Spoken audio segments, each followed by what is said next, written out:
Hey Canucks fans, Canucks defenseman Nikita Zadorov has been suspended 2 games by the NHL's Department of Player Safety. No, I'm not at my grandma's house. I'm at church, just got out of mass, saw the tweet, so I wanted to do a quick video about it and how it might affect the Canucks going forward, at least for the next 2 games. And really surprised how quickly the Department of Player Safety acted.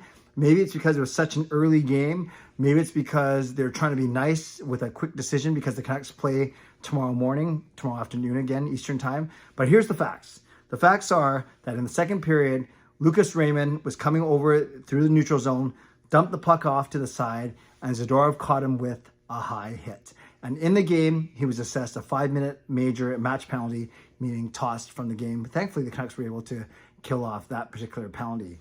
Now, when we saw the replay when it first happened, it did look to be a high hit. And I know some people were saying that maybe Raymond sold it a little bit, the way he kind of flailed back and was kind of drifting backwards on his knees.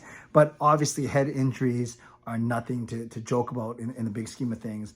And I don't think even Tocchet or the rest of the Canucks thought that was a wrong call. As much as you don't want to be down a defenseman for more than half the game, that's what ended up happening. Thankfully, other Canucks defensemen stepped up, including Noah Juleson. But Raymond came back to play later in the game, which is fine, whatever, as long as he got checked out under the proper concussion spotters or whatever it may be.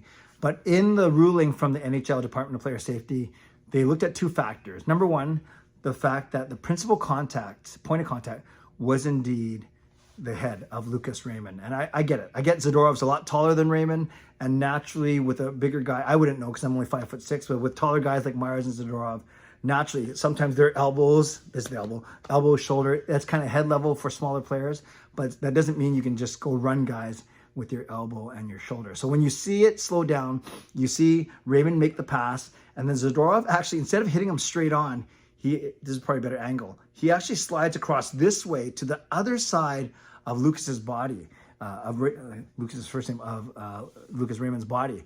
So instead of hitting him straight on, and the video pointed this out, he actually crossed his body, and then with his shoulder, I think it was this shoulder, he makes contact with Raymond's head. And yeah, maybe it's because of the height difference or whatever, but it's clearly, you can clearly see that the principal point of contact is indeed Raymond's head. So that is the first factor that the Department of Player Safety looked at. What was the principal point of contact? Unfortunately, it was the head.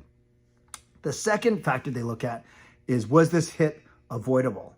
And that's always gonna be tricky. I get it. Hockey happens so fast, especially split-second passes and reactions. And when Raymond passes out the puck, Zadorov is already stepping up. That's for sure. Like he already knows that he's going to try and separate Raymond from the puck if Raymond still had the puck.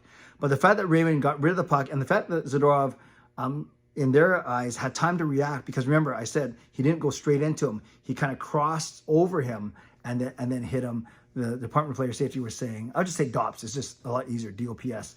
The DOPS said that that Zadorov indeed had time to change his kind of his path, or at least to make direct contact as opposed to crossing over Raymond's body. So you add in that the head was the principal point of contact, that the hit in their eyes, in Dops's eyes, was avoidable.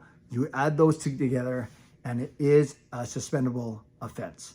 So they decided on 2 games. And I guess the other thing they said in their ruling was Zadorov and this kind of surprised me, to be honest with you. Zadorov has not ever been suspended, has never ever been fined. And I'm not saying at all that Zadorov's a dirty player, not at all. In fact, I think he's a hard player, he's a good player, tough player, but he's not a dirty player. But I just thought, there's some non-dirty players that have been fined or suspended in the past just from heat of the moment, or reactionary play, or a fluky play. So I was admittedly surprised that Zadorov has no history with the DOPS. And let me know in the comments if you think if that's a surprise to you that Zadorov doesn't have one single fine or suspension in his NHL career. But the bottom line is he will be suspended for the next 2 games. So now that we talked about the suspension, I don't think anyone's going to really disagree vehemently with the suspension. Maybe you like 1 game, maybe we feel lucky that it wasn't 3, but 1 or 2 games sounded right to me. So I'm not upset about it at all. The timing stinks though, in one aspect, because Carson Soucy is already out. So now the Canucks are down on defenseman number 7 and 8, if you consider Soucy and Zadorov part of their top 6. So that's why Julesen's playing so much, because Soucy's out. But I guess the other thing is, we have a game tomorrow and we have a game on Tuesday. So I don't even know if they physically have time to get another defenseman into Washington tomorrow. So I think that means that we're going to see a third pairing tomorrow of Noah Juleson and Mark Friedman, who hasn't played since like the Stone Age. So what are your pairings? Well, I think you ride your top 4 very heavy. You go Hughes, Hronek, and you go Colin Myers, which you've been doing, and Zadorov and Juleson. Now it's Friedman and Juleson. And like I said, I don't know between Friedman and Juleson who's going to play the left, who's going to play the right. I don't know if Juleson or Friedman as righties, if either of them have any experience playing on the left side. My gut feeling is that you keep Juleson on the right, because that's where he's been playing and playing well for the past couple months. And then as Friedman as the quote extra guy, you bring him in and you play him on the left. Unless the Canucks do something crazy and bring in like a Christian Wolanin to play on the left side, I doubt it. So maybe they do that for Tuesday, depending on how well tomorrow goes. But I fully expect to be Hughes, Hronek, Cole Myers, and then Friedman on the left, and then Juleson on the right.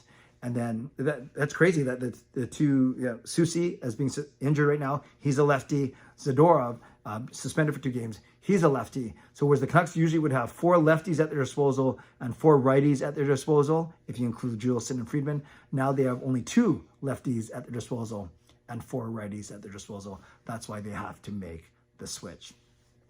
Other lineup changes that I could see, see Demko starting tomorrow, and maybe Lafferty comes in on the 4th line just for some fresh legs on a back-to-back on the road, and maybe you sit Neal Zaman and you put Lafferty in the middle. You could sit Neal Zaman and move Suter back down and move McKay back up. Suter can play center. So there's a lot of options, but I do know that the Canucks, after a poor effort on Thursday against Boston, a good effort today against Detroit. I really think they should have won that game today, but a couple untimely bad defensive plays and penalties, and that really did them in. But it was a very fun and feisty game on a Saturday morning. So Canucks fans, let's talk about the Zadorov suspension. Let me know in the comments below. Let me know if you think that it was a suspendable offense.